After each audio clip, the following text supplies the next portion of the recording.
Welcome, Splenic Projectors. So, most of you would know by now that I myself am a Splenic Projector. So, I'll be speaking a little bit from experience here because I know what it feels like and I know how the experience is to move through this life as a Splenic Projector. Yet, I'm going to have my own, ways of looking at things depending on different aspects of my chart and on my upbringing and environment, and that's going to be unique to you as well. So let's jump into it, and this section is specifically for Splenic Projectors. Now I've got written on the page, as you can see, intuition is your key. So we are going to go into intuition and what that is, how to enhance that, what that means, because if you're going to live a successful life as a projector, and if you're going to live a successful life as a Splenic Projector, you want to be as tuned in as possible to your intuition. Firstly, the Splenic Center, the Splenic Authority, is the most ancient of all authorities. So this is why it's so instinctive. If you're watching a documentary on animals, or even look at the photo on the screen, this concept of animals in the wild, animals in the jungle, and you see the instincts just rippling moment to moment.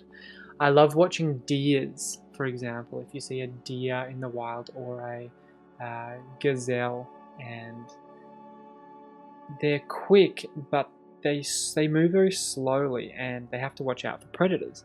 And if they think there's a predator, they stop.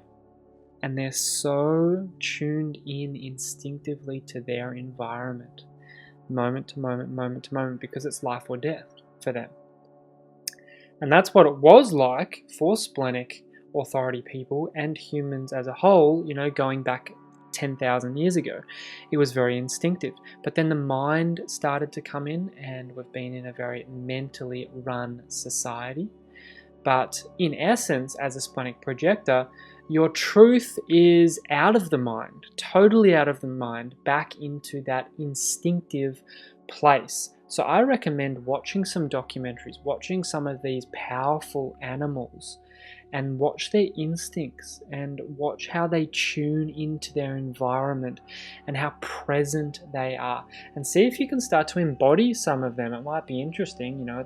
It's a different exercise to embody a characteristic or a aspect or an essence of an animal, but in a way, as a Splenic Projector, you are very, very instinctive. So you can model some of these animals. I don't mean get on all fours and pretend you're a lion. But as a projector, you can absorb that frequency just by watching it, just by observing it, and allow that to soak in and see if you can move throughout your day with a little bit more instinct. Out of the mind and more instinct is going to be very important for you. So if you're a Splenic Projector, it means that you do not have a solar plexus defined and you do not have a sacral center defined either. Therefore, you're open to a lot of conditioning from these centers, because these centers are, most of the population has one of these centers. 50% of the population has the solar plexus center, and then 70% of the population have the sacral center. So when you blend them both together, I don't know the exact figures, but I'm imagining over 90% of the population has either the solar plexus or the sacral center. So this means that most people you come into contact with will have these powerful centers that can almost drown out and overpower the Splenic center, which is your authority, which is your truth, which can be a challenge. So it's important to understand these two centers, the sacral and the solar plexus. Because your solar plexus is open, this means that you absorb and amplify emotions that are within your environment. So this could mean that you get swayed by people emotionally, or within a relationship. If you're in a relationship and someone's feeling emotional, you can get pulled into that, or you can get totally knocked off center, or you can amplify that energy, or you could really restrict yourself emotionally because it just feels too much and you want to avoid confrontation. If you've got an open solar plexus, this is something that splenic projectors often do, is because it's a slightly cooler authority rather than the solar plexus, which is slightly more warming. So we can be very compassionate. You can be very understanding. Often you'll be a very good listener. So you can be very open, but then emotionally, these big emotional people can come into your life and knock you around quite a lot. Or these generators, these sacral beings can come into your life and throw you off center, because the sacral center is so powerful. It's such a powerful energy center. So you start feeling a lot of energy yourself, and you could get totally wiped out and totally drained. Taking full responsibility for the emotions that are happening within you, not to go, I don't have emotions because I've got an open solar plexus center, therefore, I'm experiencing something, but it's not mine, it's yours. This is a very immature way to look at it and not taking responsibility. At the same time, it's good to know that, yes, you can definitely absorb others' emotions and amplify them. So it's important that you are aware of this, and if you feel like you're getting very emotional and you don't know why, remove yourself from the situation for 5-10 minutes, then come back and re-engage. Splenic projectors, you can take action straight away. You can move quite quickly as long as you're waiting for the invitation and recognition.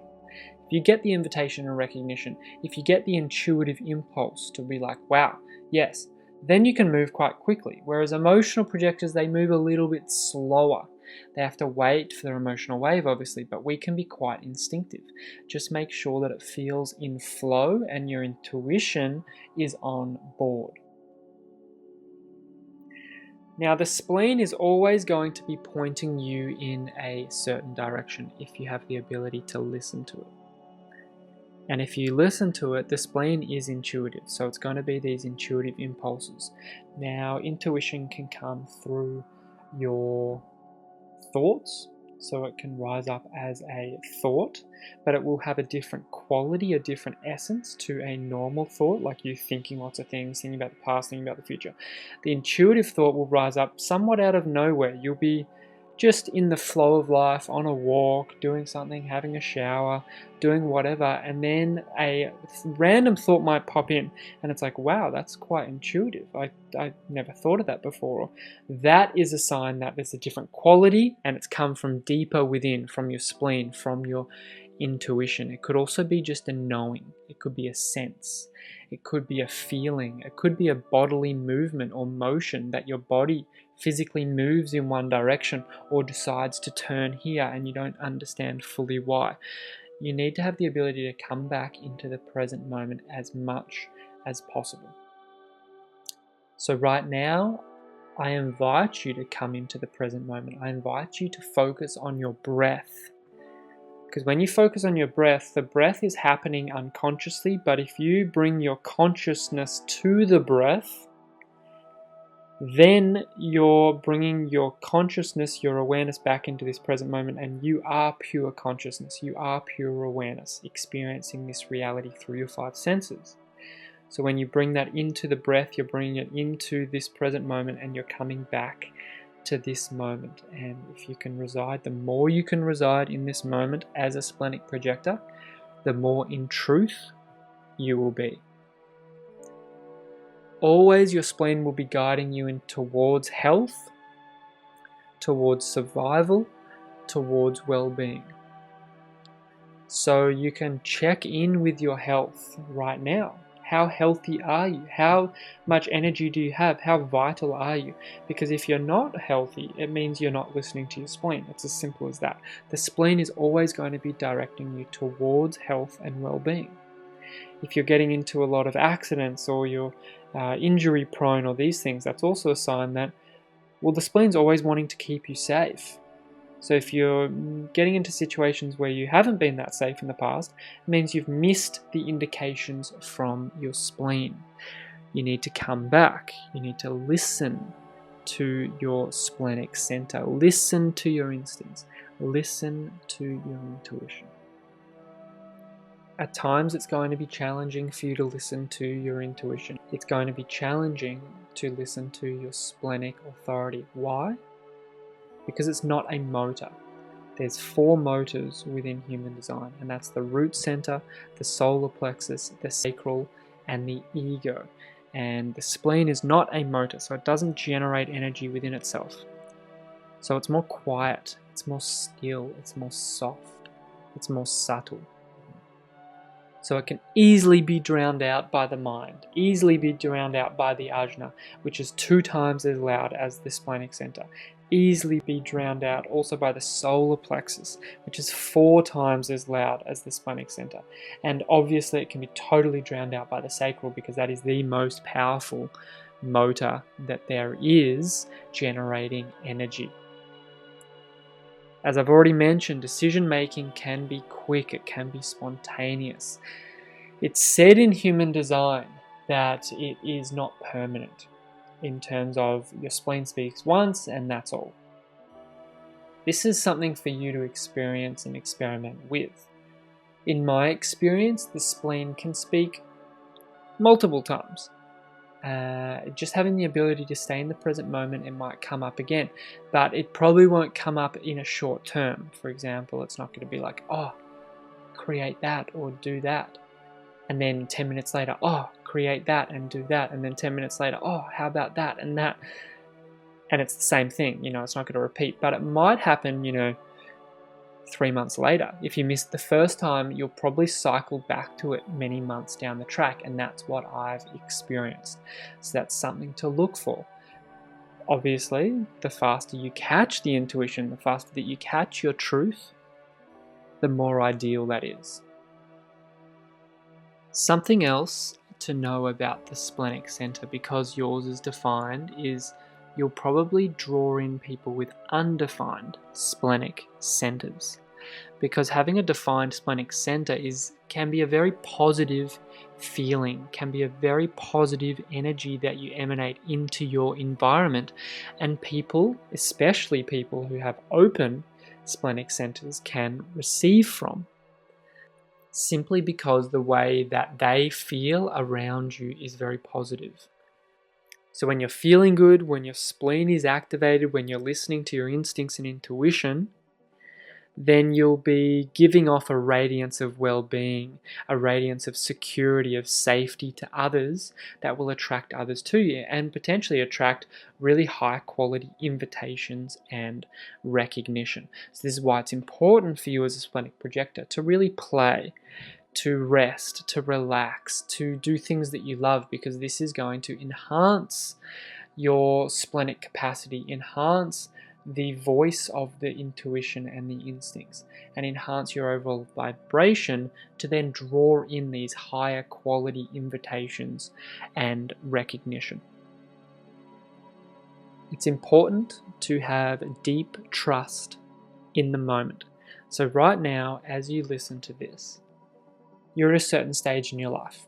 Maybe you're 17 years old, maybe you're 77 years of age, or maybe you're somewhere in between. And maybe you have a partner, maybe you don't, maybe you have a house, maybe you don't, maybe you feel joyful right now, maybe you don't. Maybe you're fit, maybe you're not. Maybe you move a lot, maybe you don't. Maybe you love the way that you interact with people, maybe you don't. Maybe you've just had a fight with someone, maybe you've just made love to someone. There's a whole range of different experiences that could have happened and could be happening to you right now at this moment in your life. The question is, do you trust the process of life? Do you trust your process in life? Do you trust where you are in this moment right now, allowing yourself to not know the direction of your life moving forward? Have a sense of unknowing, to not know what's to come Is there trust in that, or do you need to know everything and every step of the way, and I have to plan this and my mind has to jump in here because that might happen and I don't want that to happen and I don't want that to happen? Or can you be like, you know what, I trust life.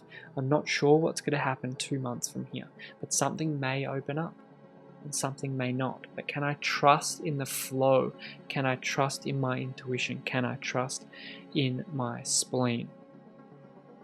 It's about listening. It's about softening into yourself, coming back to yourself, coming back to your feelings within yourself, slowing things down so you have the ability to listen to your spleen because it's subtle. Every decision made from your spleen, every decision you make that's authentically from your spleen, when your spleen says go right and you go right, for example, you increase the strength and vibration of your aura. You level up your frequency. You will also probably, likely, find yourself saying things like, I just knew that was going to happen. And if you find yourself saying those things, hopefully that brings more awareness to be like, okay, next time I will trust that. Because the indication came up and I didn't trust it, and then I looked back and I go, oh, okay, yeah, I knew that was going to happen. Okay, well, in the moment next time, can I, if I know what's going to happen, can I go in that direction and trust my spleen? Because every time you trust your spleen, you're going to be moving in the right direction.